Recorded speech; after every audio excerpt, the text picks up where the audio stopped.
British নাগরিকত্ব হারানোর ঝুঁকিতে প্রায় ৯০ লাখ মানুষ। যুক্তরাজ্যের ২ মানবাধিকার এবং নীতি গবেষণা প্রতিষ্ঠান রানিমেড ট্রাস্ট ও রিপ্রিভের এক গবেষণায় উঠে এসেছে এই তথ্য। শ্বেতাঙ্গদের তুলনায় ১২ গুণ বেশি ঝুঁকিতে অশ্বেতাঙ্গ নাগরিকরা, যার বড় অংশই দক্ষিণ এশিয়া, মধ্যপ্রাচ্য ও উত্তর আফ্রিকার মুসলিম। সবচেয়ে বেশি নাগরিকত্ব হারাতে পারেন ভারতীয় বংশোদ্ভূতরা। ঝুঁকিতে ২ লাখের বেশি বাংলাদেশি বংশোদ্ভূত ব্রিটিশ নাগরিকও। অরেঞ্জ সহ বিভিন্ন ফ্লেভারে প্রাণ ললিপপ, জুসি জুসি ওয়ার্ল্ড।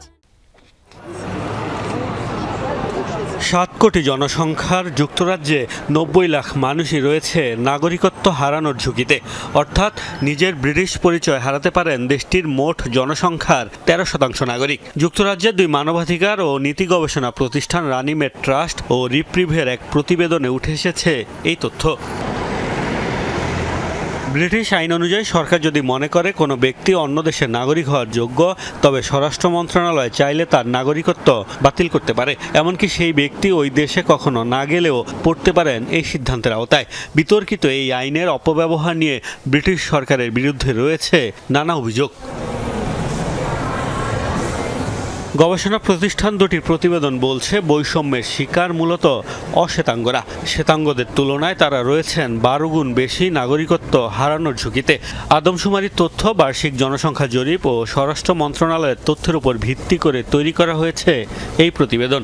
বলা হয়েছে ১৬ লাখ কৃষ্ণাঙ্গ, ৩৩ লাখ এশিয়ান ব্রিটিশ নাগরিকের নাগরিকত্ব কেড়ে নেওয়া হতে পারে।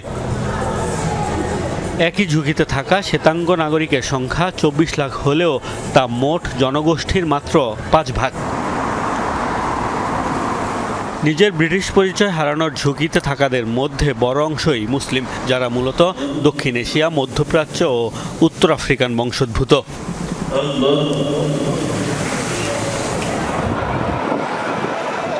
তথ্যমতে সবচেয়ে বেশি প্রায় ১০ লাখ ভারতীয় বংশোদ্ভূত ব্রিটিশ নাগরিক রয়েছে পরিচয় হারানোর সংখ্যায়। তালিকার দ্বিতীয় স্থানে পাকিস্তান আর তৃতীয় অবস্থানে রোমানিয়া। ৭ নম্বরে থাকা বাংলাদেশের বংশোদ্ভূত ২ লাখের বেশি ব্রিটিশ নাগরিক হারাতে পারেন নাগরিকত্ব। নাগরিকত্ব বাতিলের এই আইনকে উদ্বেগজনক আখ্যা দিচ্ছে রানিমেড ও রিপ্রিভ। মুসলিম ও অশ্বেতাঙ্গ সম্প্রদায়ের জন্য এটি পদ্ধতিগত হুমকি হয়ে দাঁড়িয়েছে বলেও মত তাদের। মোস্তফা মাহমুদ, যমুনা নিউজ।